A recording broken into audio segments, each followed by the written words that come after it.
Ang kwentong ito ay hango sa totoong buhay.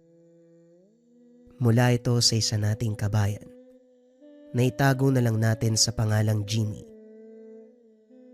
Taong 1986, Zamboanga del Norte.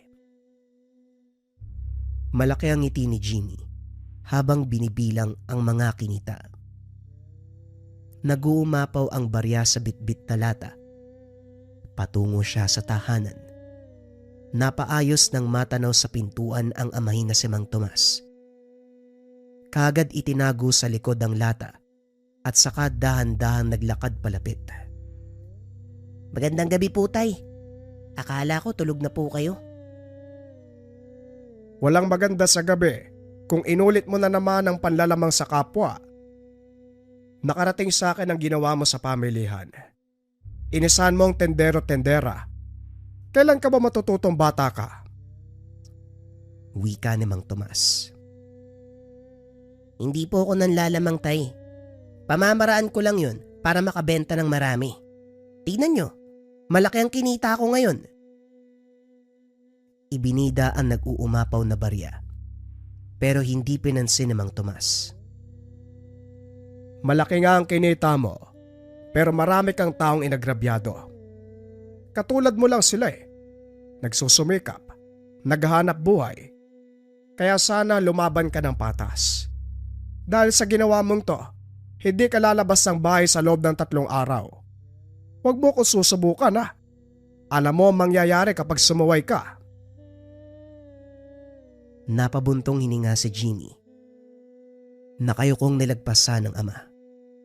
Dumiretso sa kwarto at doon naglabas ng salubin. Aminadong nagkamali, pero nais niyang maintindihan ni Mang Tomas kung bakit ito ginawa. Ang gusto lamang ay makatulong sa estado ng pamumuhay. Naging mahirap para sama ang itaguyod kahit dalawa lang sila. Malaki ang utang na iniwan ng yumaong ina. Noong nabubuhay pa ay malakas magsugal. Nangutang kung kani-kanino, kaya ngayon hindi malaman kung saan hahanap ng pambayad. Tumutulong naman siya kahit papano, kaso nga lang hindi nagustuhan ni Mang Tomas ang diskarte. Kung hindi lang nagkautang si nanay, hindi ko gagawin yung mga bagay na labag sa loob ni tatay. Kaso, ito lang ang paraan na alam kong madali Naku naman kung saan mabilis, yun pa ang ipagbabawal. Inilabas ang kahon kung saan pinaglalagyan ng mga ipon. Hindi maiwasang mapangiti dahil malapit nang mapuno. Ibig sabihin, malapit na ring sumakto sa halaga ng kailangang ibayad. Kinabukasan napahugot na lamang ng hininga si Mang Tomas. Sumugod sa tahanan ng mga tendero-tendera na nilamangan ng anak. Lahat ng mga ito ay naniningil sa pagkalugi kahapon. Ang panindang isda ay nilagyan ng langis ni Jimmy. Ay pasensya na ho kayo. Ako na mismo ang hihingi ng despensa para sa anak ko.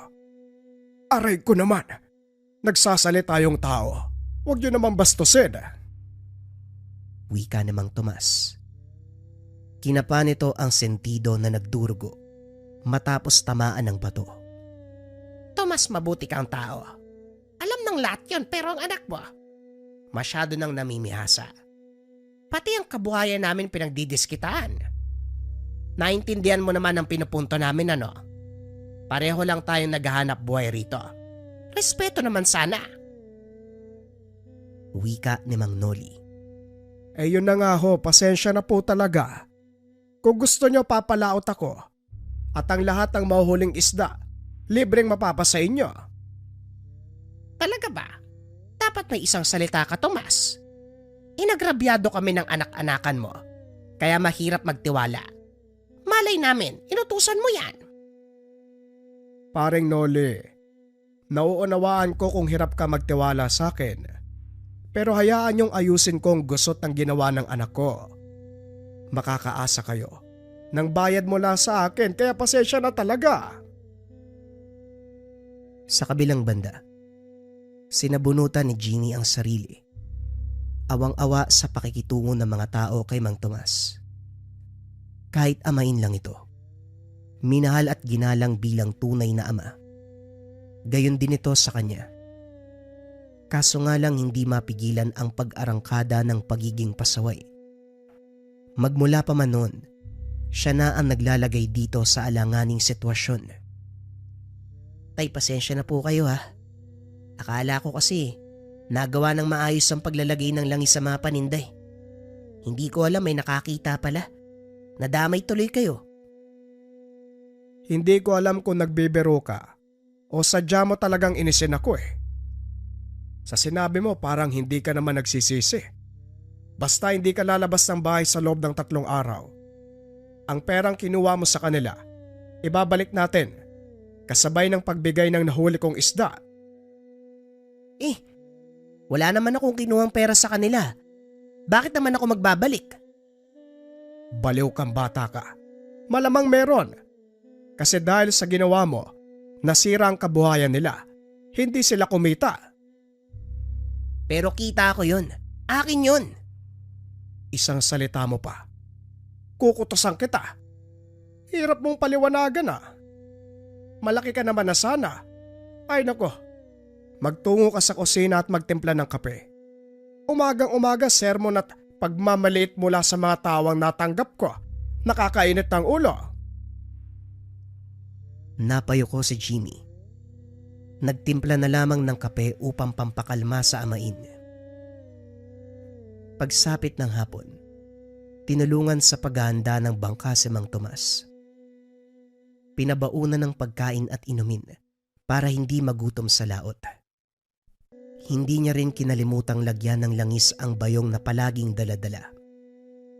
Nakasanayan dahil ang yumaong ina ay nagmula sa pamilya ng manghihilot. Ito mismo ang gumawa ng langis na nagsisilbing pangontra sa mga aswang na hindi may tatanggi na marami sa lugar. Huwag nang matigas ang ulo, Jimmy. Sa bahay ka lang. Sa sandaling malaman ko na umalis ka kahit sandali, alam mo ang kalalagyan mo. Opo, alam ko po. Mag-ingat po kayo sa laot ha. Bumalik din po kayo kaagad kapag may nakuha na. Sa lagay pa naman ng panahon parang uulan. O siya, umuwi ka na.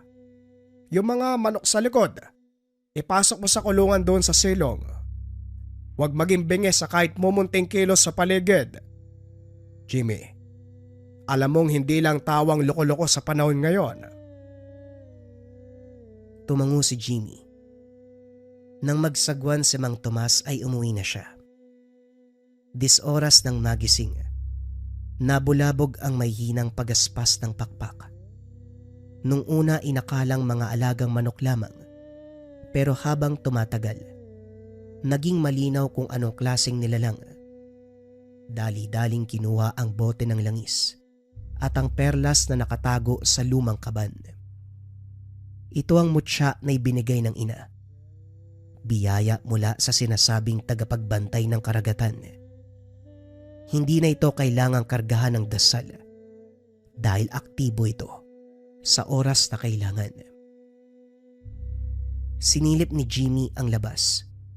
Hindi nakaligtas ang aswang na nakakubli sa mayayabong halaman. Inambahan ng bakanteng kulungan ng manok sa hindi kalayuan. Pagmamay-ari ito ng kapitbahay. Wala naman sanang laman, pero sinubukang wasakin ng nilalang. Tahimik na pinapanood ng binata ang galaw. Nang makitang bakante, luminga sa paligid para maghanap. Hindi siya nagtaka kung bakit gumagapang patungo ng silong. Naroon ang mga alagang inahin na panabong. Tinanggal ni Jimmy ang saping kartong sa kawayang sahig. Kitang-kita ang anino ng aswang na namamagitan sa siwang. Hindi na rin natigil sa pag-ingay ang mga manok. Bago pa man madali, binuhusan ng langis ang kinalalagyan. Hindi ito magkamayaw sa pagdaing. Bumunot ng itakang binata at saka matapang na lumabas. Ano ka? Akala mo siguro makakalibre ka ngayon no? Pwes nagkakamali ka. Ikaw ang makakatay ngayon. Hindi nagaksaya ng oras ang binata. Paulit-ulit na tinaga ang nilalang hanggang sa bumulagta. Putol ang ulo. Wakwak ang tiyan. Dumanak ang dugo. Natigilan ng makita ang amain na nakatayo sa hindi kalayuan. Kulat na nakatitig sa kanya. Tay, nandyan na po pala kayo. Ang nangyari po, hindi ko po sinasadya eh. Kinakabahan si Jimmy. Dali-daling binitawan ng patalim sabay layo sa nilalang. Dahan-dahang lumapit si Mang Tomas. Palapit ng palapit ang tingin sa anak at sa nakahandusay na aswang. Sa halip na pagalitan, pinuri niya ang tapang sa pamamagitan ng tapik sa balikat. Hinila palayo sa tahanan ng bangkay. Doon ginawa ng paraan para i-dispatch siya. Nakahinga si Jimmy matapos maunawaan ang kilos ng amain. Niligpit ang tirang bakas ng aswang sa bakuran. Hanga ko sa pinakita mong gilas. Hindi ko alam na sa kabila ng pagiging pasaway mo, matapang ka rin pala. Sana ipagpatuloy mo ito para makatulong ka hindi lang sa atin, kung hindi sa ibang tao na rin. Talaga po bang hindi ka galit? O nagpapalipas lang ng oras? Baka mamaya kasi, bigla mo na lang kung pagalitan eh. Siraulong bata to. Matanong nga, bakit mo tinanggap ang mutya ng nanay mo? Natigilan si Jimmy. Noon pa man naging sanhina ng pag-aaway ng mga ito ang tungkol sa mutya. Biniyayaan si Aling Rosana ng nagkakilalang tagapagbantay ng karagatan. Nangingisda ito kung paminsan. Kaso nga lang tutol si Mang Tomas dahil delikadong tungkulin ang kakarapin. Huwag mong pigilan ng sarili. Magsalita ka. Hindi ako magagalit dahil sa totoo lang, nagsisi ako kung bakit ko tinutulan ng nanay mo noon. Pinili siya ng tagapagbantay para madilbihan, pero pinigilan ko siya at hindi sinuportahan. Namayani ang mahabang katahimikan sa pagitan ng dalawa. Inalala ang nakaraan noong nabubuhay pa si Aling Rosana. Makalipas ang ilang sandali, nagsalita si Mang Tomas.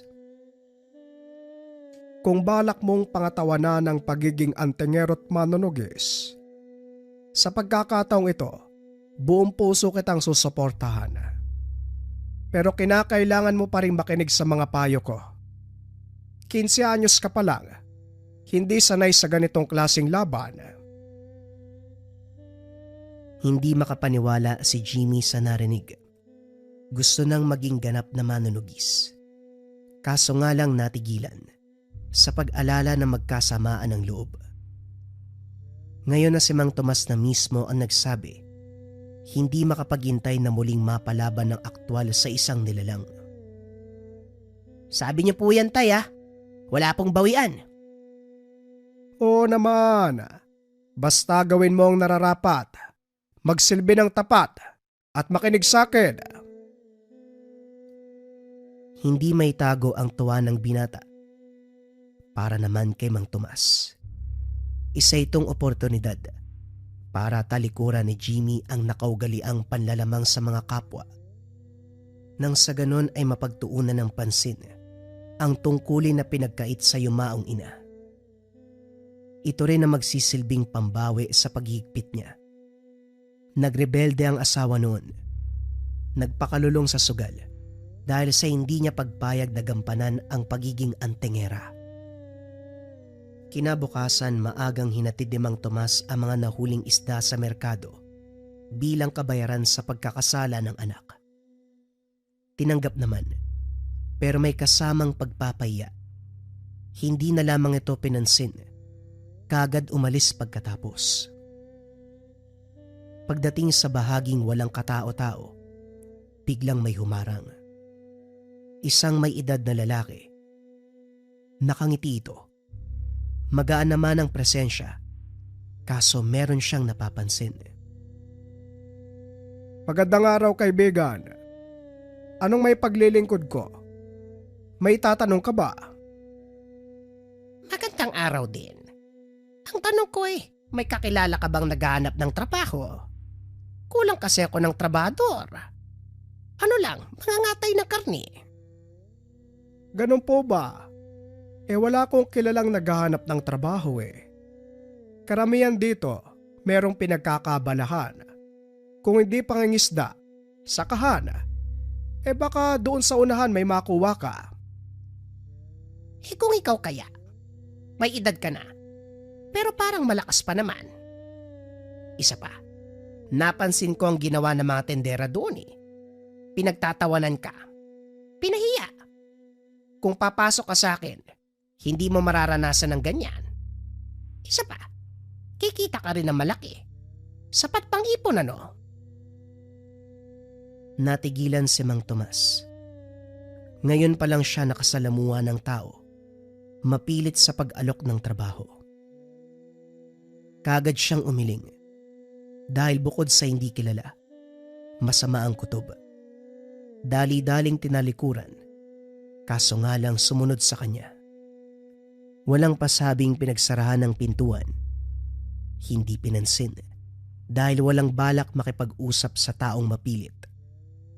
Huminto lang ang lalaki nang dumating si Jimmy. Nagulat ang binata sa kilos nitong nagmamadali. May takot pa sa muka. Sino po yan, Tay? Bisita niyo po ba? Bakit hindi niyo pinapasok? Hindi ko naman siya bisita. Nagkasalubong lang kami sa daanan.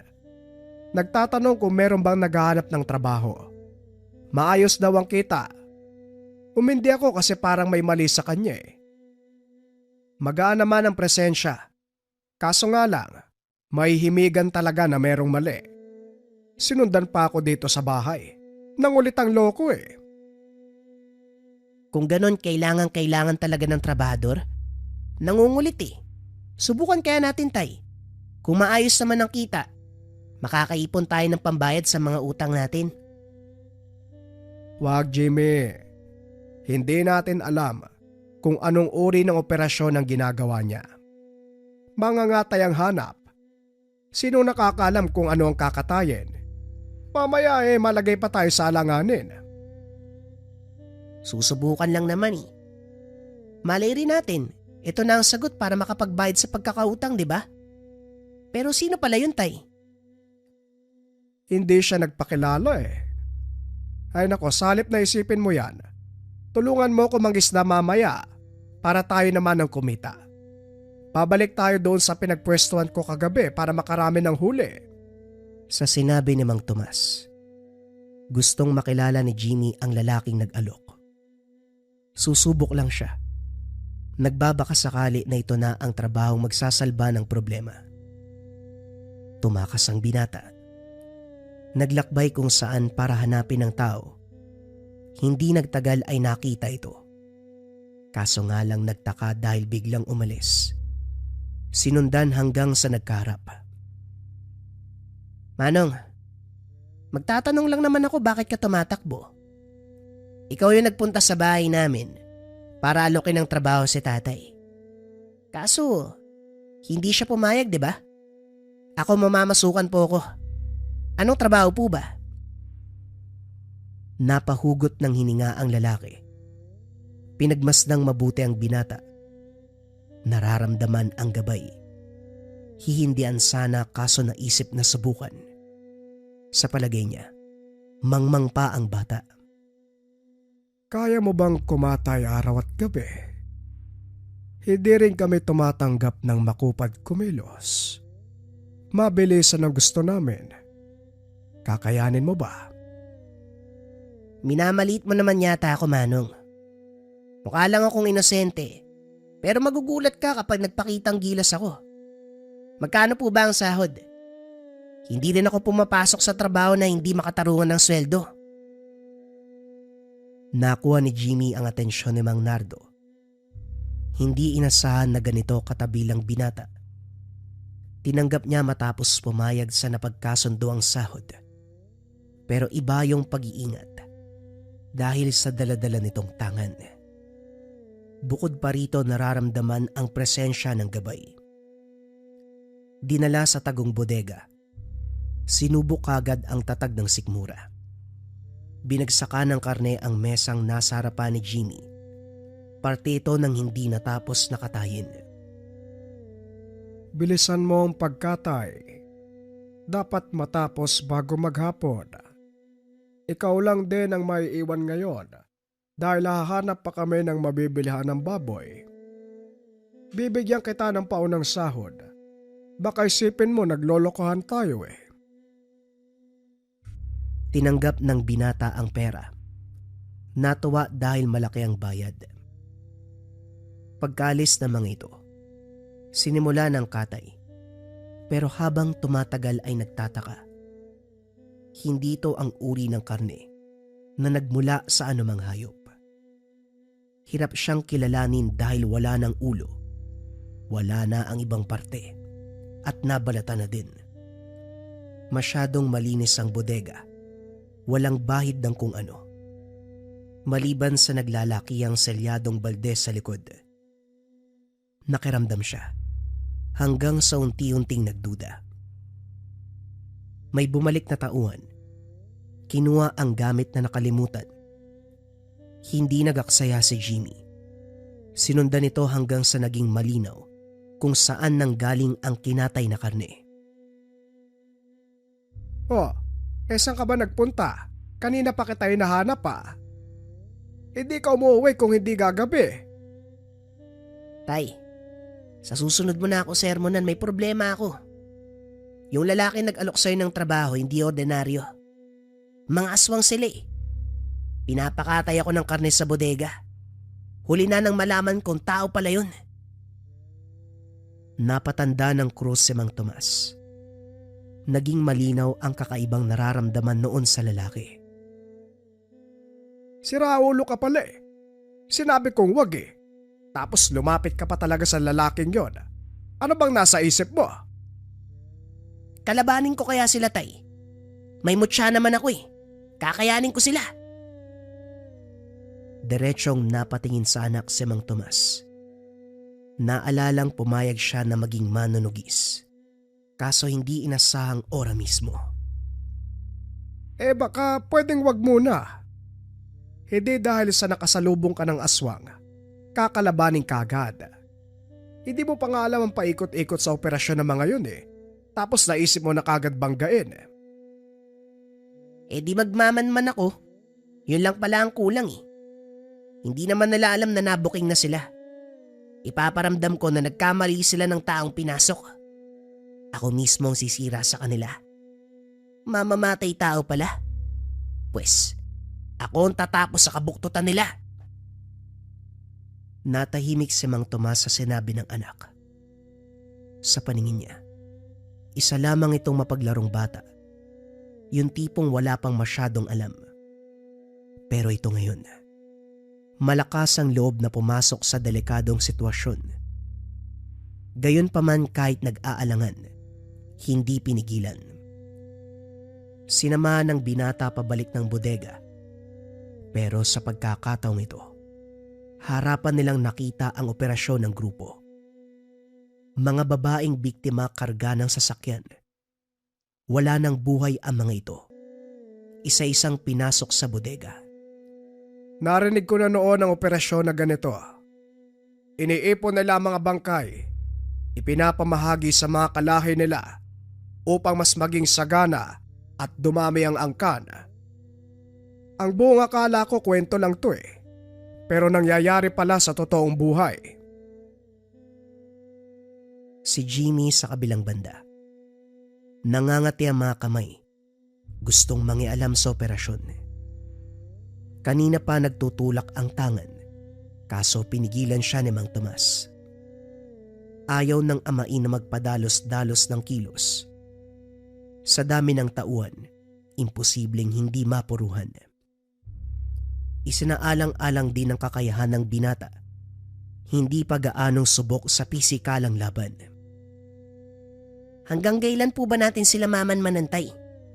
Sa totoo lang gusto ko na silang sugurin eh. Malay natin, may biktima pa tayong mailigtas. Baka may buhay pa sa mga yan eh. Naiintindihan kita, anak. Pero hindi ito ang tamang oras para sumugod. Marami sila. Ikaw ay hindi pa sanay sa pakikipaglaban. Sabihin nating protektado ka, pero walang nakakaalam sa mangyayari sa mga susunod na oras. Tiyempo lang tayo. Humanda ka lang dyan. Naghintay ng tamang pagkakataon. Hindi nagtagal ay lumabas ang tauhan. May buwat-buwat na selyadong balde. Kinarga ito sa sasakyan at saka umalis. Sa bilang kaunti lang ang nasa loob, ito ang nakitang oportunidad ng mag-ama. Si Jimmy ang pumasok, samantalang si Mang Tomas ang nagsisilbing bantay sa labas. Pagpasok ng binata, bumungad ang eksenang kinakatay ang mga katawan. Hiniwa mula lalamunan hanggang tiyan. Bumulwak ang mga lamang loob. Dali-daling hinugot at nilagay sa bakanting balde. 2 tao lamang ang naroon. Si Mang Nardo at ang isa pang tauhan. Nagulat ang binata sa biglaang paglingon. O, nandiyan ka pala. Hindi ba dapat nakauwi ka na? Bukas pa ang trabaho mo dito. Wika ni Mang Nardo. Mahahalata ang pagdududa sa boses nito. Idagdag pa ang kilos na dahan-dahang lumalapit sa pinaglalagyan ng patalim. Huwag na po tayo maglokohan, Manong. Alam mo na meron akong tinatangan. Pero tinanggap mo pa rin, di ba? Ano ba talagang plano mo? Ang katulad yung halimaw, hindi basta-basta kumikilala ng taong kagaya ko. Ang tungkol dyan. Masyado ka naman yatang kampante. Bata, ilang taon ka na nga uli? 14 o 15? Ay nako, mukhang may gatas ka pa nga sa labi eh. Huwag ka masyadong mayabang na may tangan ka. Kayang-kaya kitang durugin. Ganun po ba? Eh di gawin nyo. Durugin mo ngayon din. Tignan natin kung kaya mo. Naikuyom ni Mang Nardo ang mga kamao matapos masagi ang kalooban. Hoy bata, wag mo ko niyayabangan na. Hindi ko galing magpatawad. Kaya dahan-dahan ka sa pananalita mo.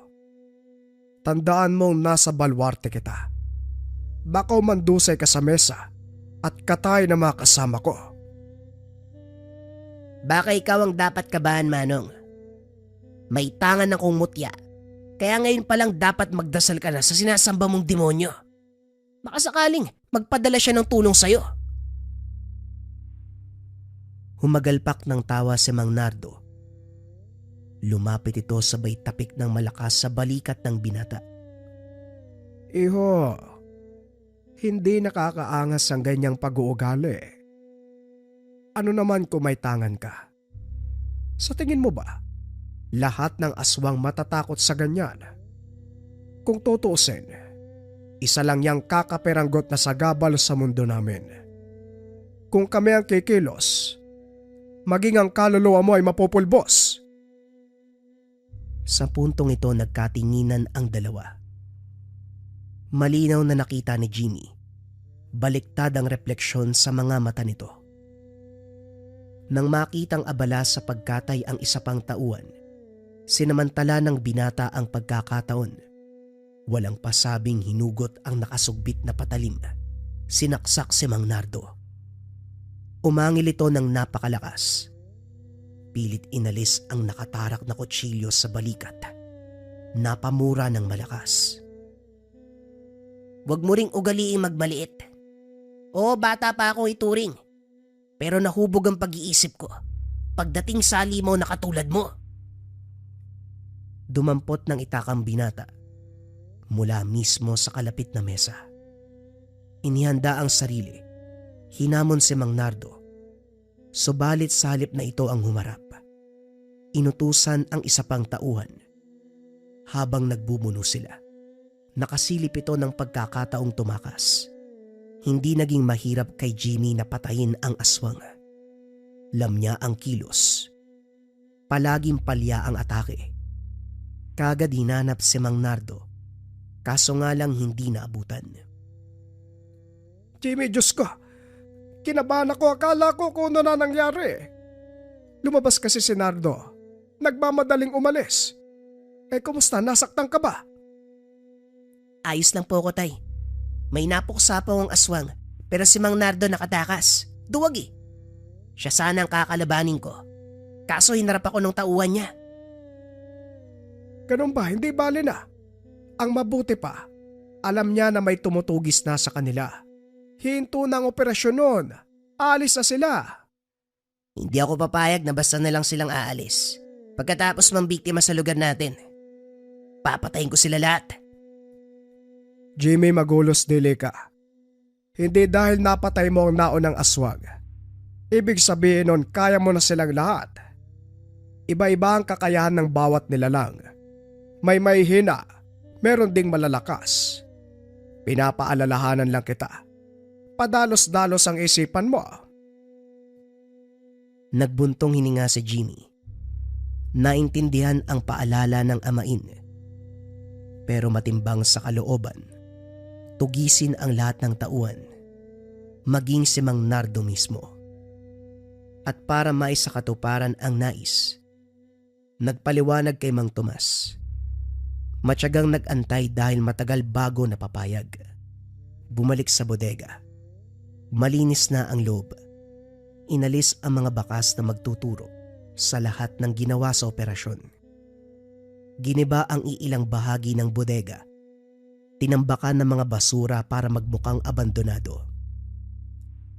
Napailing na lang si Jimmy. Aalis na sana nang mapansin ang lalaking pumuslit. Dumiretso sa loob. Kagad ding lumabas matapos makuha ang pakay. Hinarangan bago makalis. Sandali lang. Magtatanong lang sana kung nasaan si Mang Nardo. Tauhan ka niya, hindi ba? Hawak niya ito sa leeg. May nakadiin na patalim. Walang nagawa ang lalaki. Sumagot sa tanong. Pinuntahan ni Jimmy ang lugar kung saan makikita si Mang Nardo. Nagtatago ito sa katauhan bilang isang pobre. Nakatira sa maliit na kubo. Upang makalapit nagpanggap na tauhan. Masyadong abala ang matanda. Kaya pinagbuksan ng pinto. Nang hindi tinitignan kung sino ang dumating. Pagkapasok, hindi na nagaksaya ng oras. Dala ko nga po pala ang perang naiwan niyo sa bodega. Dala ko rin ang katapusan mo, Manong. Idiniin ng binata ang hawak na patalim sa leg. Nanigas sa kinakatayuan si Mang Nardo.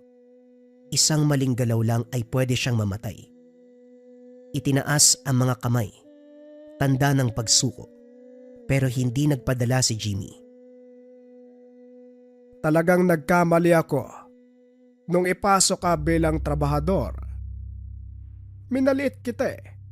Akala ko kasi isa kang mangmang. Nararamdaman ko may gabay ka, pero hindi naman kasama ang mutya. Inisip ko na hindi mo to kayang gamitin. Nagkamali ako. Kaya nga sinabi ko sa'yo na wag mo kong mamalitin. Magugulat ka kapag nagpakitang gilas ako. Humahaba na ang usapan, bata. Ano ba talaga ang pakay mo sa akin? Anong mapapala mo? Pinuntahan mo pa talaga ako rito. Para ano, aber? Mahina ba talaga ang tenga mo? O sadyang gusto mo lang yung paulit-ulit? Nandito nga ako para patayin ka. Sa dami ng kasalanan mo, ako mismo ang tatapos sa'yo. Sandali lang, ikaw naman masyadong nagmamadali. Paano kung sabihin ko sa'yo? Kilala ko ang nanay mo. Hindi ka ba magkakaroon ng interes na makinig muna? Anak ka ni Rosana. Yung batak sa sugalan. Batak din na umutang ng puhunan. Ang mga pinagkakautangan niya, mga tauhan ko lang din. Alam mo, malaking halaga yon kung susumahin. Kaya nakaisip ako ng magandang aksyon upang mapakinabangan. Huwag mo akong patayin. Hindi kita sisingilin.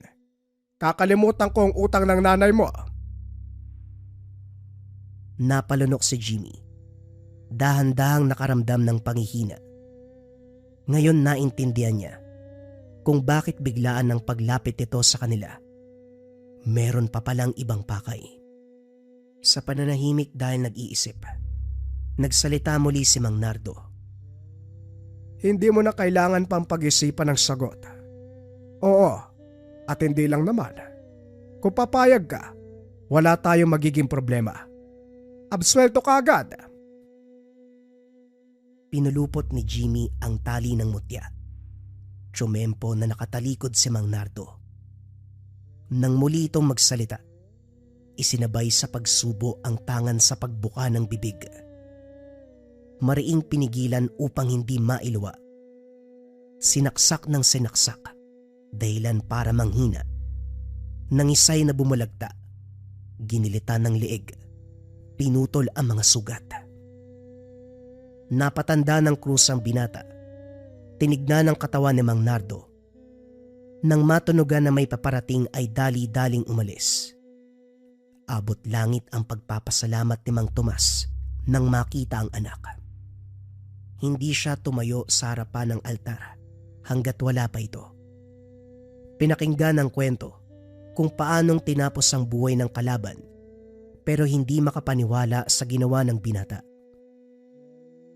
Kahit kailan umaandar talaga ang pagiging siraulo mo. Matutuwa na sana ako kasi ligtas kang nakabalik. Pero siningitan mo pa ng pagdanakaw. Tay, samantalay na natin yung pera. Isa pa, sayang ko itatabi ko sa bangkay. Pakinabangan na lang natin kaysa makuha ng iba. Wika ng binata habang hawak ang maraming pera. Napahugot na lamang ng hininga si Mang Tomas. Pailing-iling habang pinagmamasdan ang anak. Sa paglipas ng mga araw, inayos ang buhay gamit ang salaping nakuha mula sa kalaban. Kahit na galing sa masamang pamamaraan, hindi na lamang inisip. Pagkatapos mapagawa ang tahanan, nakapagpundar din ng negosyo. Ang iba ay tinulong sa kapwa. Sa kabilang banda, ginamit ni Jimmy ang mutya. Hindi lamang para bigyan ng proteksyon ang pamilya. Ginamit niya ito para sa kapakanan ng nakararami. Tumulong sa kapwa